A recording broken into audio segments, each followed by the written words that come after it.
How to buy Gecko AI by Virtuals token. So this token came under the symbol of Gecko. So before we start, this is not financial advice. I'm not professional or economic expert.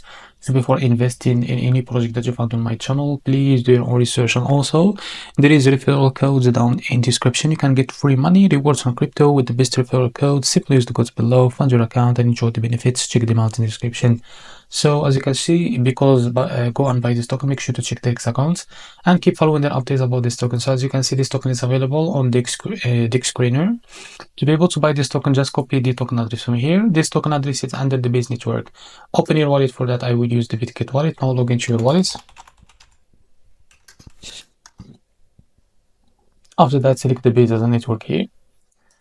Now click on this plus icon, paste the token address here. So this is our token. Click on this plus icon to add it to your wallet. Now go back to your wallet. Scroll down until you find your token. So this is it. Now click on it. Now after that, click on swap. Click on switch here. On the top, select the token that you want to buy with, for example, USDC, but make sure you have enough USDC on your wallet. Now here, type how much you want to buy. So after a second, you will be able to see how much you receive. After that, it's easy and simple. Just click on buy now and you will be able to buy this token without any issue. So this is how to buy a Gecko token. If you find this very helpful, please like and subscribe. See you in the next video.